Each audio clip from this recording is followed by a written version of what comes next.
Well, I will get into it then. Hello everyone, my name is Casey, pronouns are he, him, and this is my discussion on inclusive design and game tutorials. Subtext, why we're going to let this guy talk to us about Ocarina of Time for an hour.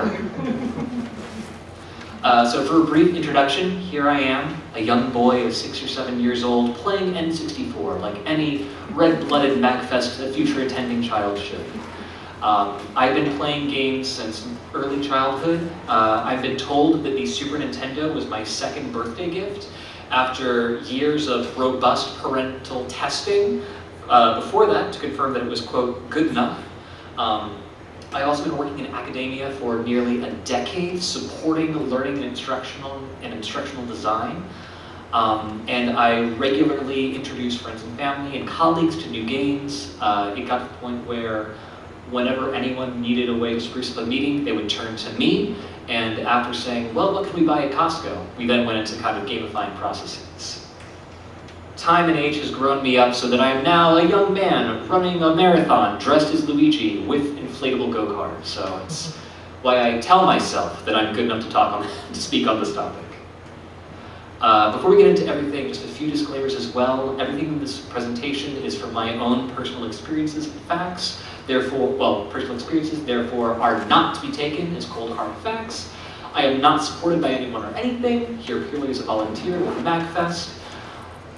This can be a complicated topic with no one-size-fits-all solution, so while I hope to share and introduce a few things to y'all, I fully expect to learn things from your own experiences as well.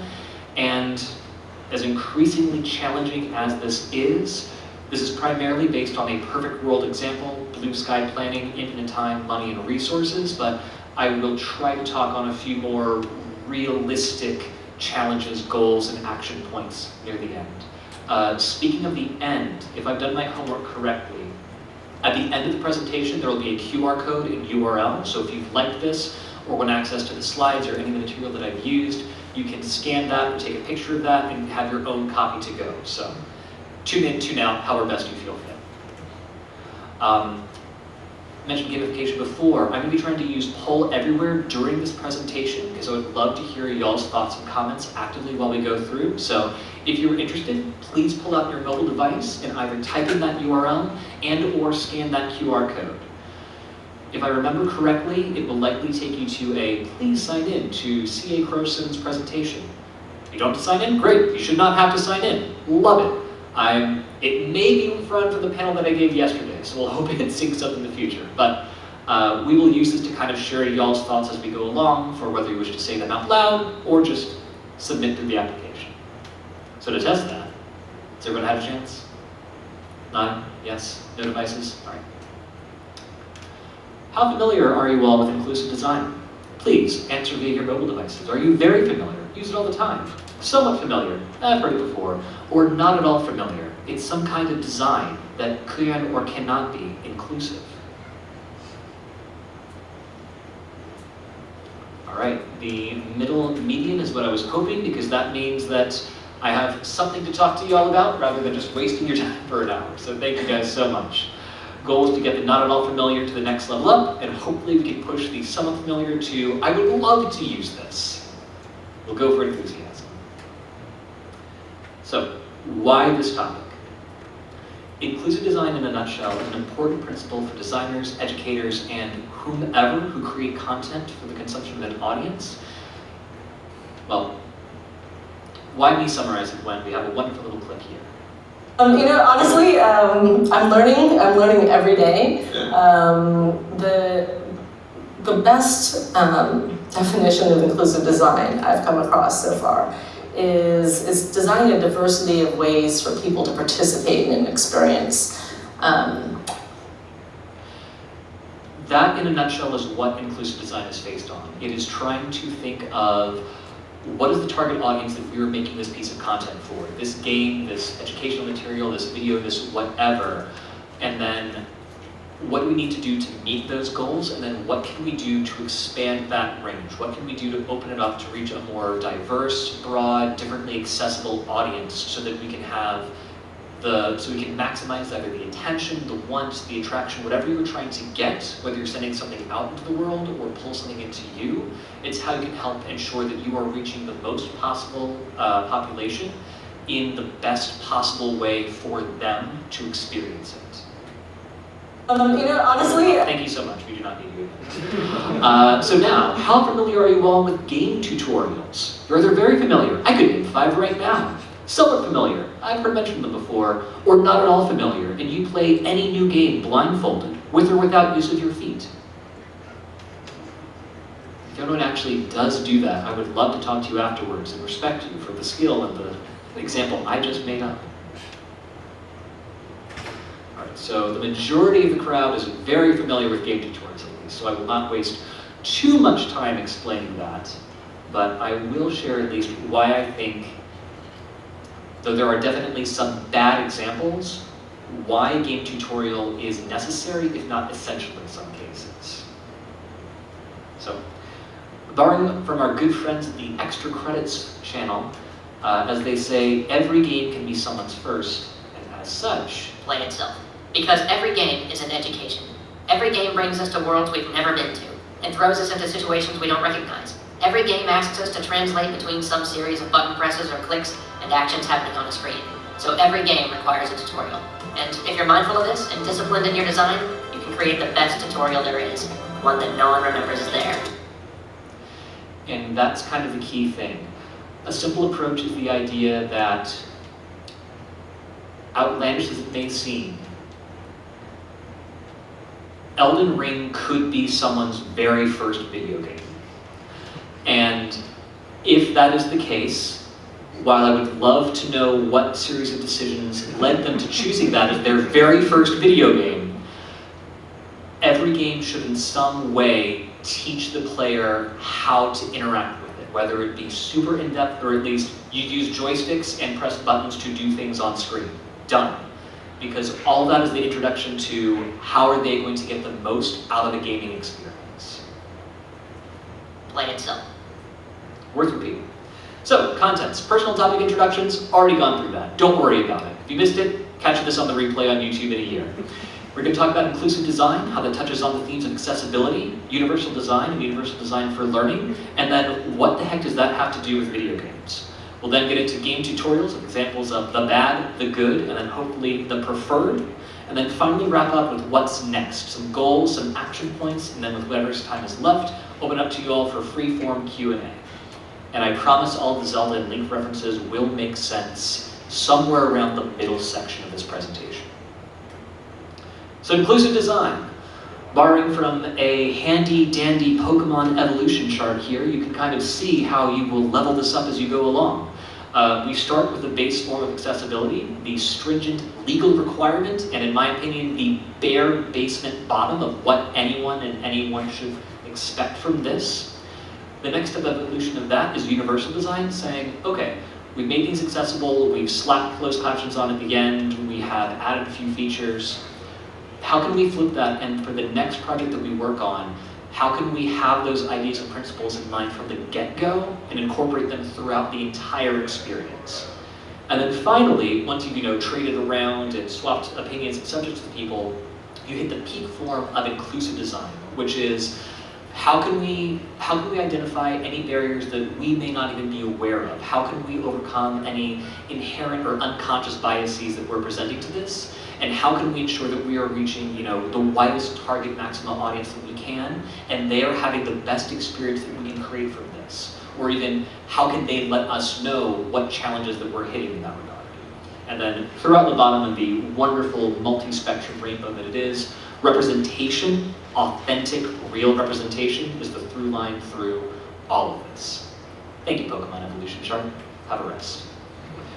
So accessibility, these are components of measurements to support visual and or hearing impairments, a variety of size, scaling, and input commands for reading something or interacting with something, and then measures to support different learning disabilities, neurocognitive challenges, and similar. The big thing here is to think that, as the quote from Garcia at the bottom says, Accessibility is the onus of whomever is creating or sharing something to make sure that what they are making serves their audience, and not for that audience to have to overcome leaps and bounds to interact with what they're choosing to spend their time on. I'll touch on this a little bit more with UDL, but accessibility and universal design come from the physical material meat space world, really suited in the realm of architecture first.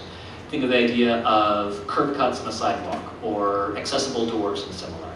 And a lot of what this is spinning, how can we change those physical, tangible experiences to more mental exercises or video games, what we're here and what we love. For a little bit more in-depth on accessibility, a friend of mine, Leo Kaminari, they do a wonderful presentation on how people with accessibility needs and disabilities, the options available to them, review of controllers and input devices, do a fantastic job of this. They keep it refreshed each year. And then from Stuber 2023, and I think for a few years since then, other accessibility experts, particularly those speaking how people who are perhaps blind, deaf, or some degree of visual and audio hearing impairments can still enjoy and interact with games. If you're curious in these are fantastic videos, fantastic watches from people who know a lot more than I do. So we will get to this graphic, which is the next step from accessibility, which is universal design, or in my realm, UDL, universal design for learning. This is how can you take accessibility and incorporate that from the get-go. And the 7 main steps for this are an equitable use, flexibility in use, keeping things simple and intuitive, having clear, perceptive information. This is a door. How do you use the door? You push this side and you pull that side, etc. A tolerance for error and a low physical effort. Think of how hard is it to push open a door? If you push against a pull door, does anything bad happen to you, or do you just not get in? What is the challenges in that way? And how we can spin that into the world of gaming or the world of other creative exercises is, if you get the test wrong, does that sink your grade, or do you have a chance to make it up? Physical effort. How many clicks does it take to execute a command in a game or navigate to somewhere on the website? Even though that might seem like small things for some of us, that can be a huge expenditure in ability and motion for others. So these are all great resources from the Center for Universal Design, representations of how they work and more detail than I can share in this slide right here. Thank you to those sitting up close who might be able to squint and read it. But I feel like a lot of this is best summarized in a graphic that did not show up. Oh well. If you can picture in your mind the idea of the original Super Smash Bros. N64 box art, when you have Mario and Pikachu and Fox duking it out, and then somewhat removed in the background, Link is standing there holding a paper fan, acting like he's never seen it before. That is kind of the best example of bad UDL, because you think, why am I holding a paper fan in a fighting game? What can this possibly do? Much like a young me thought of when I was smashing those buttons back in the day. Good UDL can explain from the get-go, oh, it's a thing that you hit people with, you can do it really friggin' fast.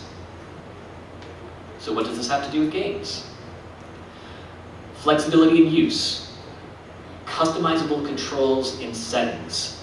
More and more often, I'm glad to say that a lot of games introduce really, really robust options for this. The more the better in my regard, because you never know someone's situation. I became a parent a few years ago, and I have never fallen in love more with the ability to pause a game at any moment, to remap controls, or anything else that might require adapting how the game works to my physical needs. If I'm trying to keep an infant asleep in my arms, but really, really, really want to get to the next level of Pokemon Champions. Keeping a, images are not planning to work. Keeping a simple and intuitive use, having in-game characters demonstrate the function of an object. It may break narrative, it may break initiative, but having someone think aloud, or in Wind Waker, kind of having Link visibly look to an object that you can interact with is a great way to signal or signpost that. Having low physical effort, swapping button mashing for pressing and holding, or giving people the option to choose between those, again, helping those with accessibility needs who every time you press a button, that might be, more effort than thought, or it might give them actual pain. And then finally, perceptive information. Pardon me, I'm going to break out of presenter mode here because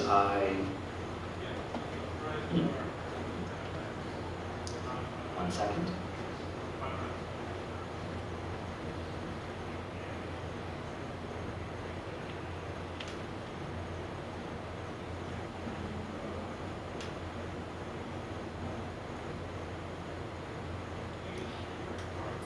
Images, pictures help. Thank you so much for your patience. Simple intuitive use, identifying things in the world. Low physical effort. Has anyone ever played original Mario Party and you burnt a hole in the palm of your hand circling the joystick? There's a reason we shouldn't have to do that anymore. And then finally, perceptive information. Oh, Breath of the Wild and your one-hit obliterator. If ever there was a more beautiful weapon that told you in the exact name what it did and the exact criteria in which you could obliterate things, best possible example. He swaps back to the other presentation. All right, so for those of you who just joined in, please feel free to scan the QR code and lend your voices through the poll everywhere. For those of you still connected, what are other examples of accessibility in video games that you can think of? Either ones that I've mentioned already, or that are new and unique to you. And for anyone who may have recently come in, please feel free to scan and keep that on your device because we will be using a few more of these slides throughout. And yes, hand up. Can I mention what's not accessible? Sure, go for it.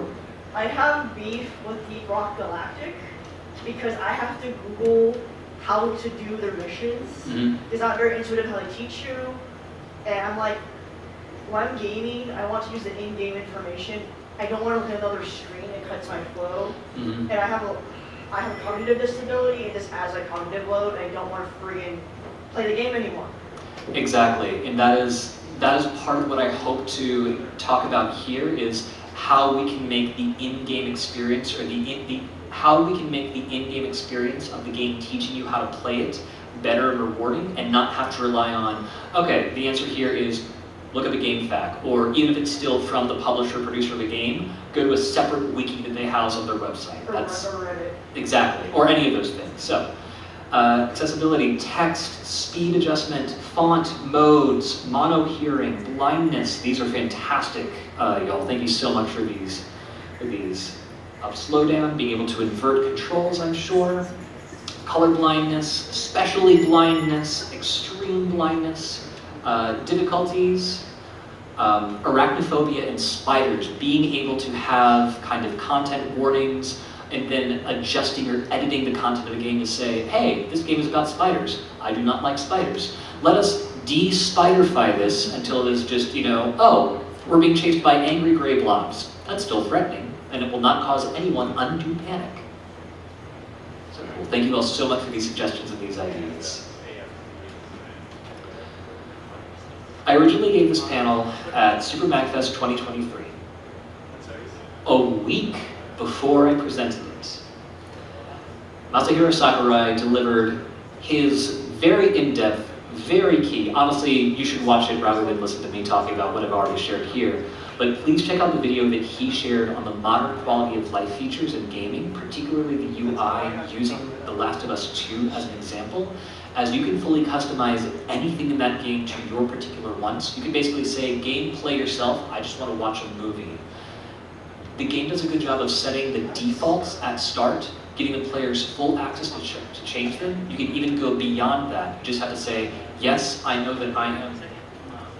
How I change the game now will very much impact the designer's experience, but if that's what you're looking for, they're very kind at giving the player that option. So, hats off to you, Last of Us, and then hats off to you, Mr. Sakurai, for exhibiting this.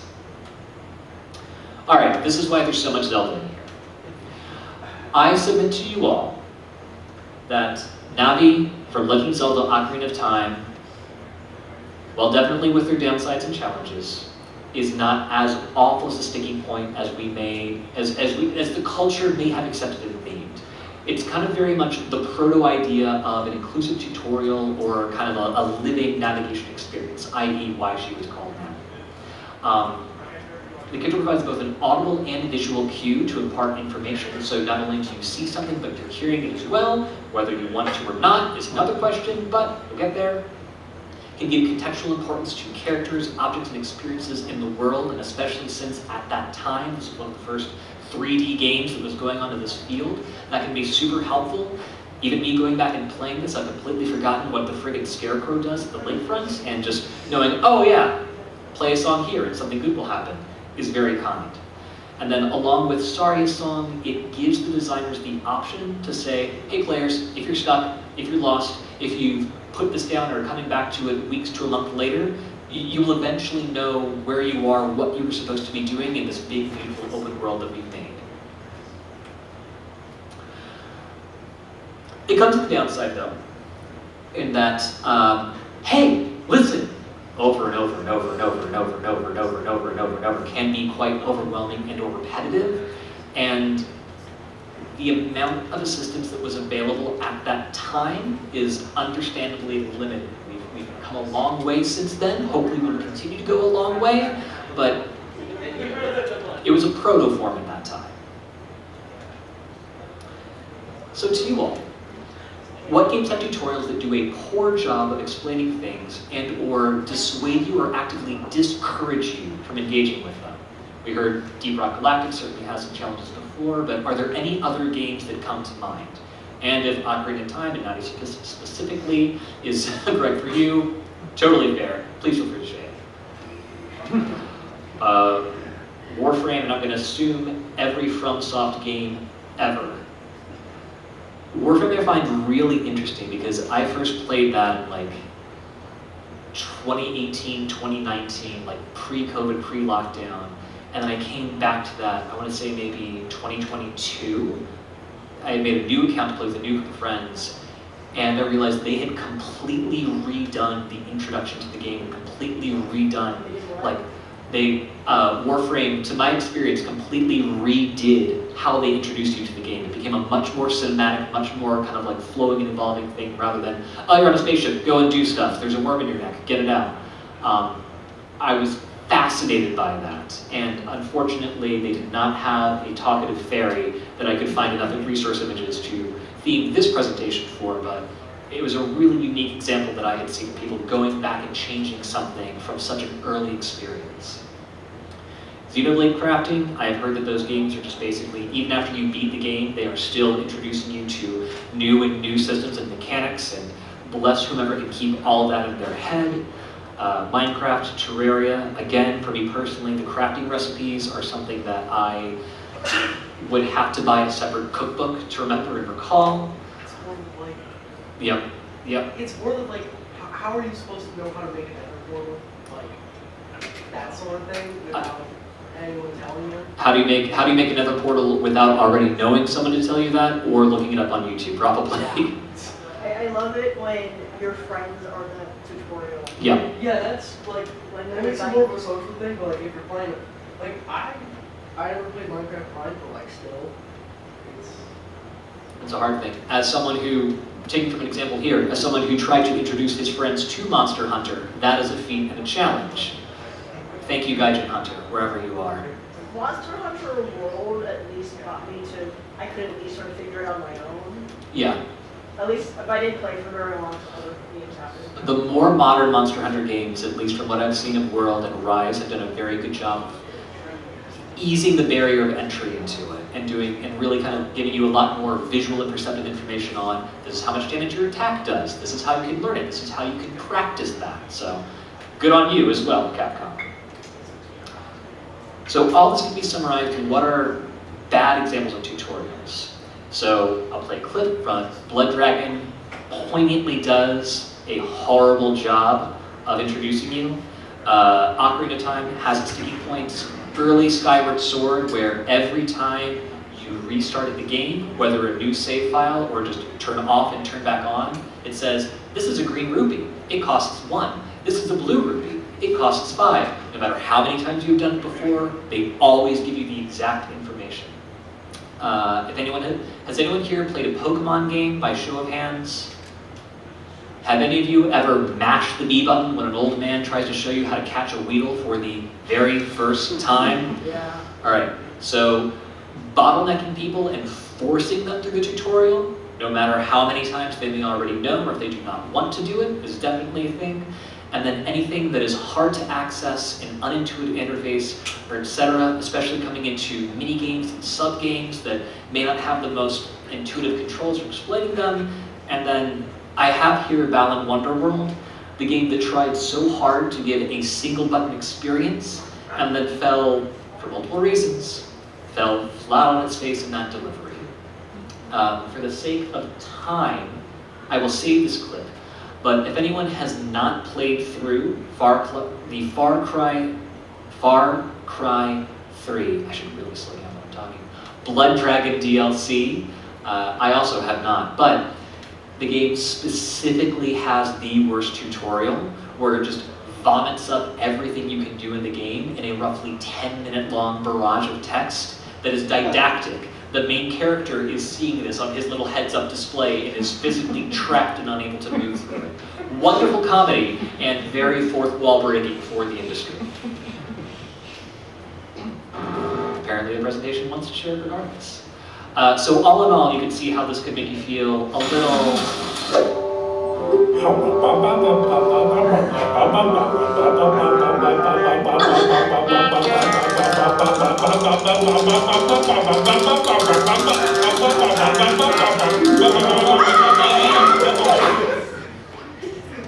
Okay.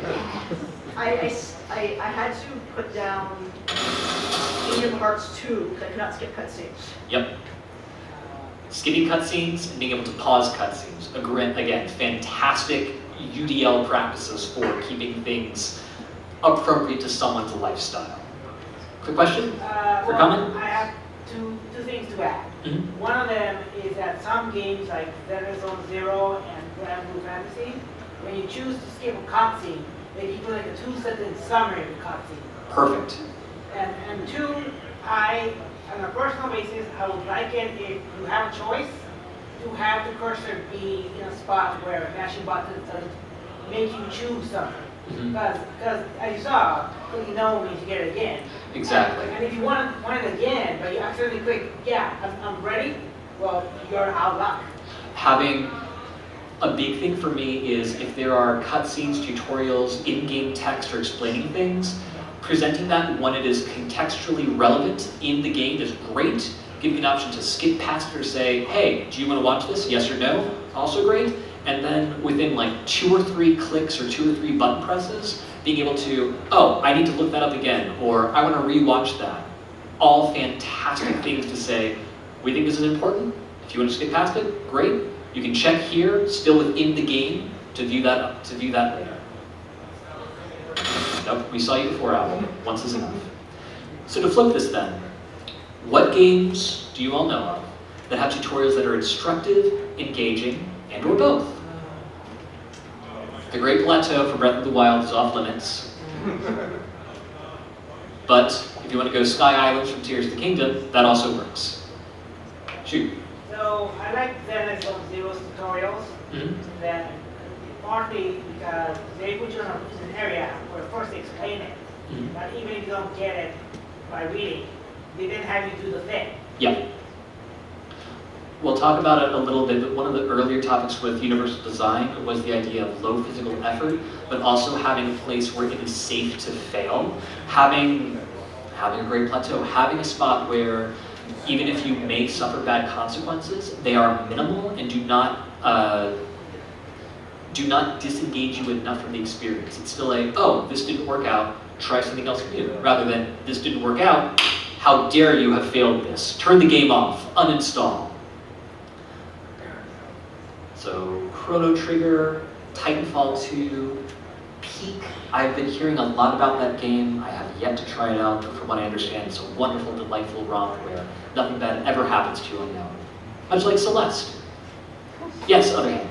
I'd say Witcher 3, because they also tie in the story, because you can see Geralt bonds the daughter Ciri, as he teaches her how to do all the things. Having making the tutorial like a didactic lesson within the world Yeah. is a great thing. Like having your character literally go through an onboarding process for their adventurers guild for some Yeah. RPG or something like that could be a great way of saying, okay, you probably know these things before, we're just going to explain how it works within this particular setting. Create mod teaching Titanfall 2. That is a game that I have not heard of for a long, long time. Undertale, yes. Awesome. Thank you all for these ideas and suggestions. Appreciate it. So, going back to the original example of inclusive design, hello again, Pokemon Shark. Good to see you again. Inclusive design stands upon the shoulders of accessibility and universal design. And we'll see that in how we can kind of take some of those UDL concepts and then twist them into a more gaming-centered space. So inclusive design itself is a design that is trying to consider the full range of human diversity with respect to ability, language, culture, gender, age, and any other form of difference that may differentiate one or more people from each other. A key tenet of this is the idea of design justice and thinking of who are the most marginalized people or who will have the most difficulty engaging with what we're designing, and putting them as the primary audience for how you build the experience, because what helps them can only benefit anyone else that comes to interact with this. From my own personal experience working in higher ed, teaching during COVID and lockdown, the thing that we were always asking ourselves was, as we move to like online learning and online education, how can we best serve the person with the worst possible connection? How can we make sure that any class we design for, any learning experience we make, is as reachable and engaging for someone who is on their phone in the parking lot of a restaurant after hours, because that's the best they can get, versus someone who has, you know, the best connection, best equipment, etc. And how can we make sure the spectrum of what we're designing covers to suit everyone's needs at that time, through choices big or small. Components of this, one of the biggest ones is to provide and solicit feedback. This I do not mean as an excuse for lazy design or cutting corners, but we as individuals only know what we know, and that can only be improved upon when we chat with our colleagues, chat with our friends and family members, and get feedback and input from people who have different experiences from ourselves. While watching the Darkest Dungeon documentary, a particular part of this stuck out for me that I think highlights how you can take even some negative comments and critique and adapt that to a way that will only make your design better. Like everything you're doing is a compromise. Like making a game is a lot like that, and running a company is a lot like that too. So we went back and forth on this corpse thing, and ultimately we decided, no, this is the right, correct choice. It works. Did we roll it out properly? No. Did we set expectations properly? No. Should I have drawn corpses for every single monster so that it was like this fun feature? Like, look at all this new art. Yeah, I should have done that, but we didn't think we needed to, and those were our mistakes. But what we did, and I think this was also a really good decision, is we recognized that even leaving 5 or 10% of our community behind would suck. So we put in an option to turn the corpses off. That remains in the game to this day. Of course, we default that they're on, because we default everything to the way that we want you to play it. As much as we do crazy stuff like permadeath, where we're never going to toggle that autosave and be like, you can turn the save off. I mean, there are ways the saves go nuts. They're not that hard, but we're always going to configure it the way we want you to play. If it wasn't as big of a controversy, we probably would not have ended up with that solution. I think that was a really interesting way of dealing with difficulty in our option system. Like, we don't have like easy, medium, hard. We have a bunch of features that you can disable if you want and if you're having trouble, which ended up paying out later because we have like a bunch of kind of weird, unique options.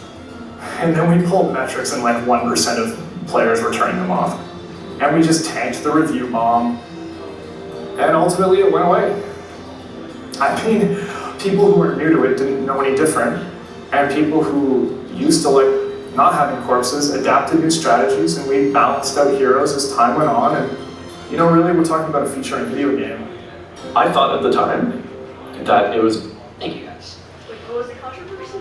The controversy at the time was they introduced in Darkest Dungeon, whenever you kill an enemy, I think it most often, someone please correct me if not, Whenever you defeat an enemy, since you're fighting them in a line, the front row will fall but remain as corpses, which will impair the ability of your characters to reach those further in the back line. So it basically meant that, you know, your melee people had to literally hack their way through the bodies of the fallen to reach the people back. It was a change that they kind of like slapped in the game. Hey, new character and this new thing happens. And there was a very vocal minority of the audience that was just bombing it on Steam. So this was their idea of, okay, we think this is the best way for people to engage the game that we have made. We're gonna keep that, we're gonna make it an option. It's on at the start, but anyone can choose to turn it off if they feel like it's negatively impacting their gaming experience. Yes? One interesting thing they brought up in that little documentary is like the review bomb after adding a feature that explicitly only helps people, which is a fairly common thing. So I guess just like curious if you have any insights, like if you're a smaller studio, how do you tank that kind of immediate reaction if you try to do a good thing and people are shitheads? Oh, that is a fantastic question. I unfortunately don't really have any great direct example of that. I think it really kind of comes down to you would have to take a close look at like as hard as it is to read comments and critique like that, especially in online.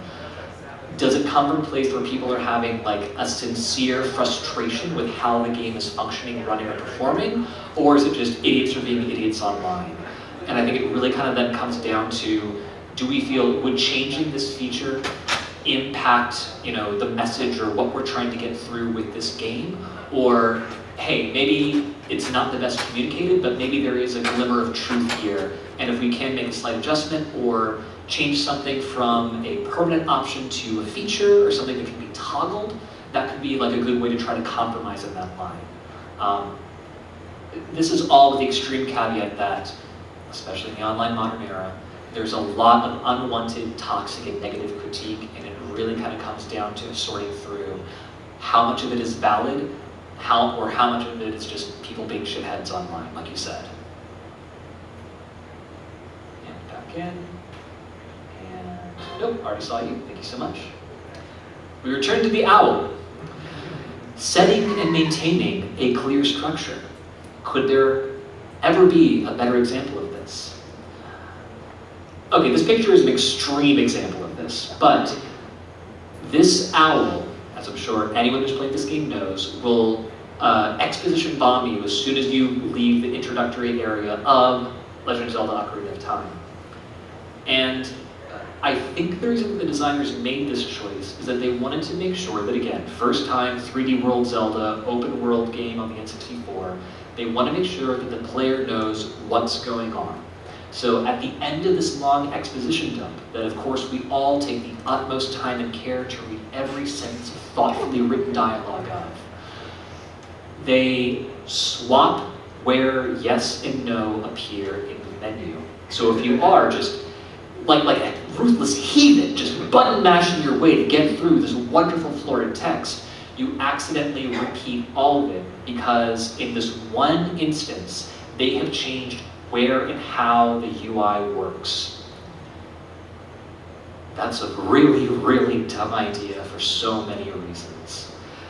Setting and maintaining a clear structure is a key element in teaching people how to engage and interact with your game, with your anything. When I'm helping people design classes, we may have a section for supplemental materials. There could be not a single lick of supportive documents, but we still leave that section there and clearly say, none, to let it be clear that we are maintaining the consistency of the design that we have. There's just nothing available as of that time for people.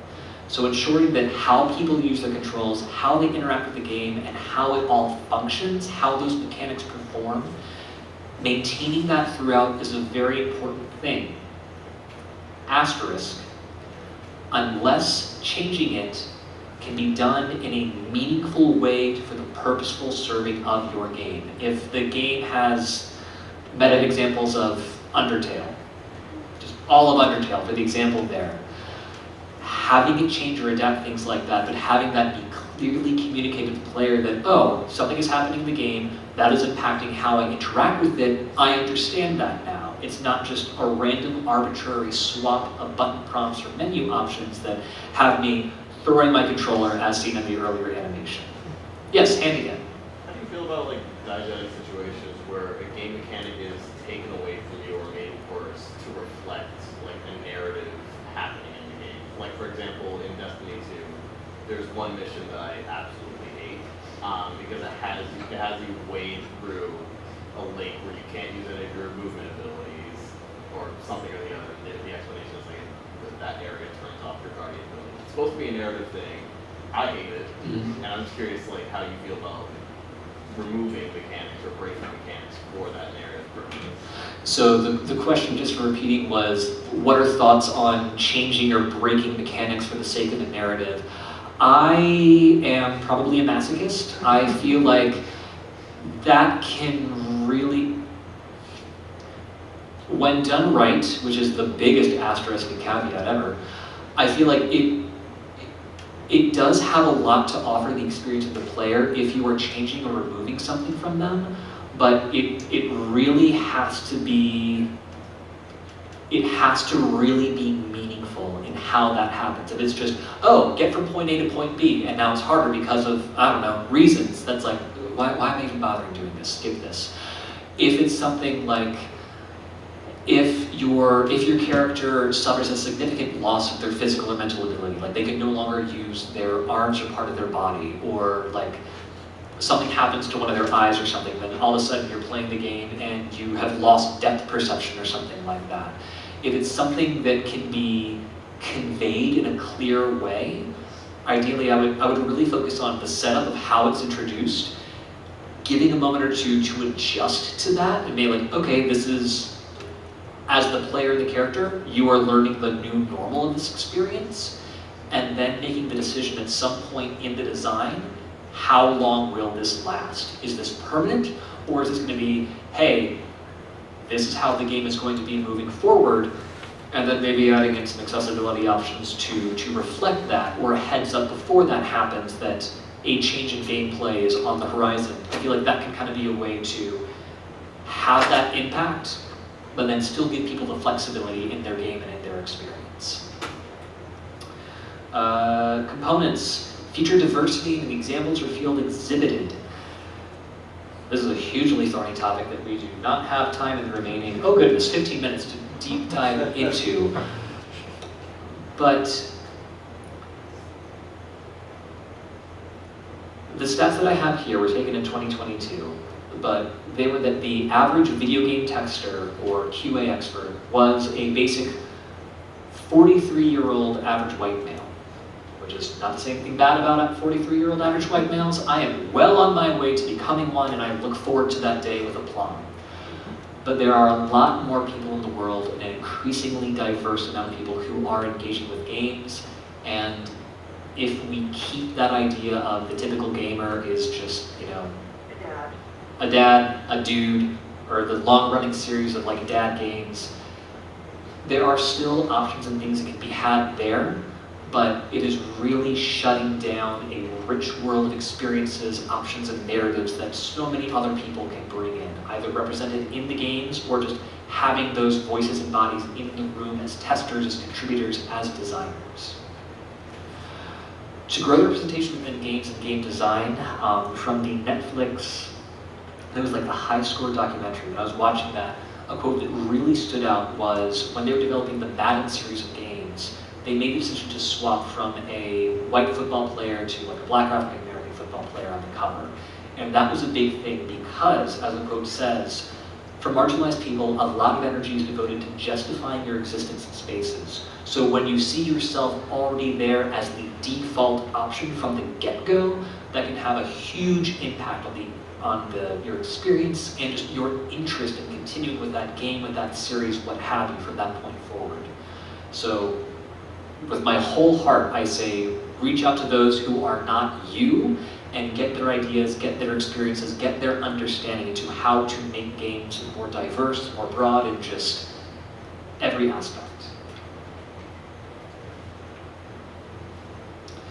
Some quick stats here, just again, at the time in 2022, Apex Legends was appeared to be the most diverse game at the time in terms of the orientation and gender of their players, the orientation and gender of the characters they represented, and in how they were trying to expand beyond the majority white male audience. Again, the white male audience is great when it comes to coming up with things and spending money, but there are a lot of other people who would like to come up with things and spend money, and I personally believe that trying to make space for them as well can only improve the overall situation. Final round, promote agency and autonomy via choices. Again, great plateau. Big decision, suffer the consequences of it. Whether they be good or bad, but it's not a huge failure. It doesn't kick you out. Also, make all Pokemon tutorials skippable. It's fantastic. The games have been around for a long while. Keep them in the game. Everyone is learning how to play it, but for those who haven't played them before, just let us breeze past. Emphasize real-world applications of the work. There have been a lot of studies, a lot of videos, way more intelligent people than me talking about Super Mario Bros. World 1-1 or the Mega Man X intro, and how by simply playing through these levels, you will learn all of the mechanics for the game throughout its entirety. As your good friend Ego Raptor said, you kill enemies by shooting things. Things like this of making how to play the game baked into the first experience, whether the tutorial is a standalone zone or it is, an organic run-through, a great way of introducing all of that. So to quickly summarize the preferred, tutorials contain some element of providing feedback, setting, maintaining a clear structure, diversity, agency, and emphasizing real-world applications of this. So to you all audience, I ask, what fits best? What priority would you give to these elements, responding with your fancy mobile devices, for a game with simple mechanics, a typical platformer, a collectathon?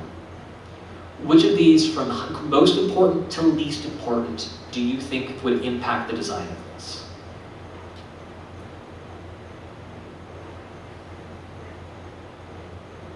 The fact that I have to scroll on the slide really teaches me that I should probably narrow this down a little bit.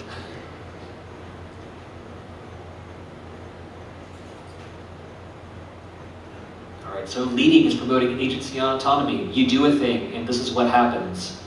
And close behind it is maintaining a clear structure, so that when you learn to do a thing, it does not change how that thing gets done. The thing gets done the same way, and you see what happens. Soliciting feedback, having diversity in either the game itself or behind the screen, and emphasizing you do this and then this is how we'll implement the rest of the game. All very good, thank you all. And now out of curiosity, keep those devices out. Does that change if the style of the game changes? If we're playing a game with more complex mechanics, an RPG, real-time strategy, civilization, do you think there's a difference in how you would order these?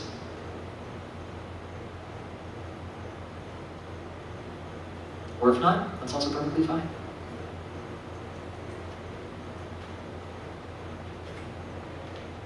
So agency and autonomy, and or setting, maintaining clear structure, currently heading that, fantastic. Followed by our good friends, feedback, diversity, and real-world applications. Great. So what I'm getting from the audience here is the biggest thing is, however you play the game, make sure that is well communicated to the players, that they have a safe space to test things out, try it before they, lose lives or any other actionable failure point. And then making sure that whatever decisions on how you play is a rampant through line throughout the game, unless, we talked about before, there are clear, meaningful changes to that. So, final part. Thank you all so much for your patience in sticking with this. What's next? These are heavily abridged major goals by researchers Chenoweth and Marks. For those who are looking for change in today's modern climate, highly, highly, highly recommend checking them out.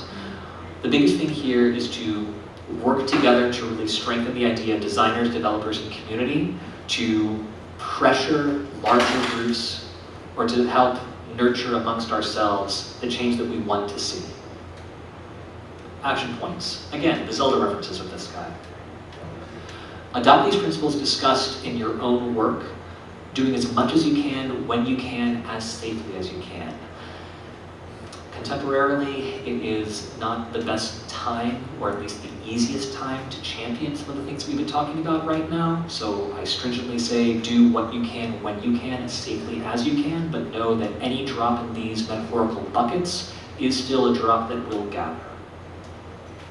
Continue to stay abreast of accessibility, diversity, and inclusivity initiatives, and remember to listen to the marginalized voices both within your community and outside of it, to understand their perspective, but to also learn and gain from your interactions with them, and how that will impact your design, your work, and our communities overall.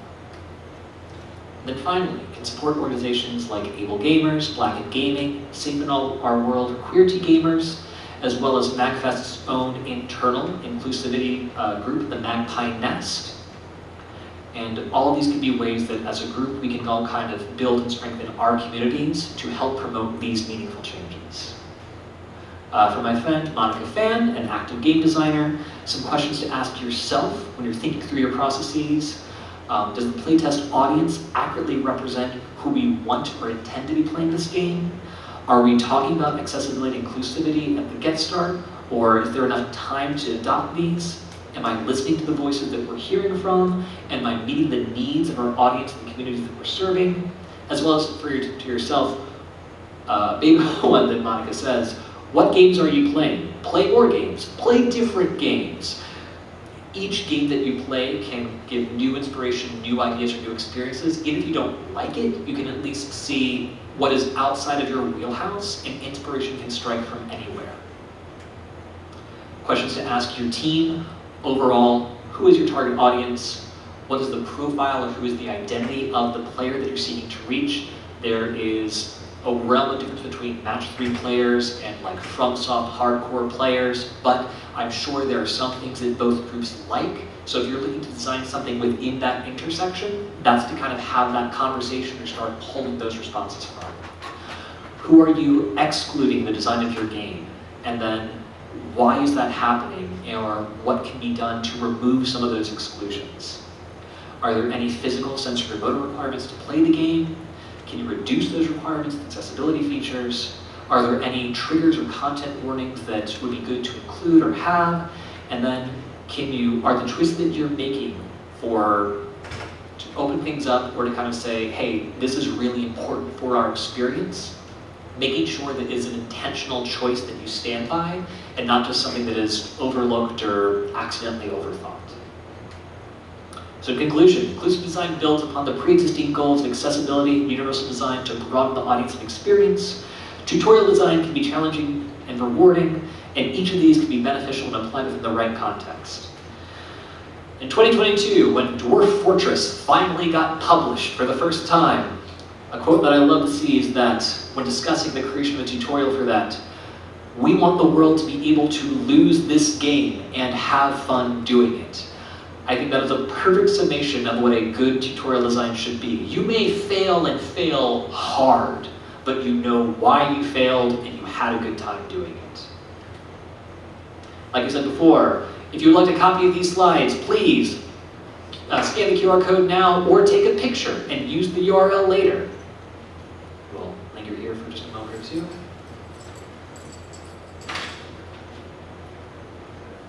The last device is down. All right.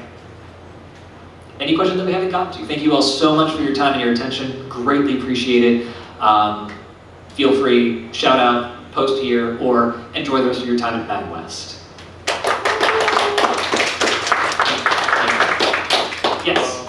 So my day job, I'm a UX engineer. I work a lot with accessibility on the web. We have WCAG. Is there something like WCAG for game design? Is there a visual body they didn't follow? That I am not personally familiar with. I know from my conversations with Monica from the slide or two earlier, they do a really accessibility, especially when it comes to like neurocognitive divergence as their specialty. They've given a few talks at GDC about that. They say that among all things, Microsoft and Xbox do a really, really great job of kind of leading, or at least having clearly communicated like accessibility design guidelines of saying, if you want to meet these criteria, this is what we want you to kind of run through or stick by. So I'll see if I can add it into the folder where I share these resources later, but I would say if you Google like Xbox or like Microsoft accessibility guidelines, I would say that's probably a good place to start, at least as like this is where something has been written down that you can look up and or share elsewhere. Yeah, thank you for asking. Oh, sorry, over here, and then we'll hop back to this side. Okay. Go ahead. This is kind of really subjective, but I'm curious on what your thoughts are, where you should make defaults.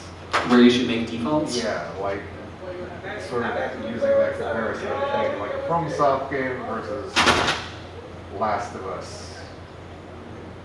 How do you determine where the medium options lives Yeah. on there? Yeah. I would say,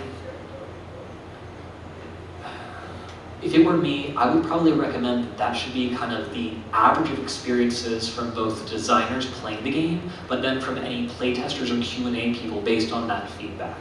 Kind of especially the people who did not have a hand in creating it, who are coming to it for the first time, and kind of letting the voices that you hear in that space, kind of letting that coalesce and say, okay, the majority of people say that this control scheme versus that control scheme feels the most comfortable or organic to them. Great, keep both, but let the former be the default option, with the latter being like, swap set one, or just fully customizable controls. But yeah, I would really kind of say cast as wide and far of a net of outside experiences interacting with the game that you can, and kind of let the shared voice of those people settle in where things kind of land from the get-go. Good question, thank you for that. Yes? So, how do I access Monica's talks on the neurocognizant accessibility? Because I'm a game designer, I do go to GDC and I'm curious about that. I just cannot afford the full access ticket. Yeah, I know that the simplest answer that I can say is that the link that I shared, I believe, goes to her, the link that I had in the slides goes to her LinkedIn profile, and I know she's very good at broadcasting or vocalizing whenever she has or is doing a talk. She may have a link to archived versions of them there, or kind of the the TEDx version of the main TED Talk available. And truth be told, I know she loves communicating with people as well. So if you reach out and say, hey, I saw this other nerd presenting at MAGWest, he mentioned you, hopefully she'll say, oh, I like that guy, let's have a chat. So she is very open to networking, communicating, and stuff like that, and kind of building her own resources and knowledge base. So that might not be the most straightforward answer, but that's probably the best that I can give you, at least right here, right now, I'm sorry to say. Sure. I think I have that somewhere. Worst case scenario, check the folder, and it will be there by the end of the weekend, if not there already. It was on your first slide. Okay, that works too. Yeah. After the panel, let me know, and we'll figure that out. Cool. Any other questions, or are we all good? I was curious on if you had any sort of, I know you had a bunch of video essays, but any reading supplements or bibliography type stuff? Yes, I was updating this presentation while traveling for this trip, so I do not have everything in that QR code or link, but I do have a list of the bibliographical sources of this, like a lot of the ones that went into like the behind the scenes, the quotes and stuff like that. It's very eclectic. It can range from like one or two like research articles to like IGN's top 10 list on best tutorials of 2025 or 2005 or something like that. So I will do what I can to get that with shared resources ASAP. Thank you again for asking that. Great, thank you. Cool. All right, thank you guys so much for your time. Greatly appreciate it, and enjoy your MAGWest.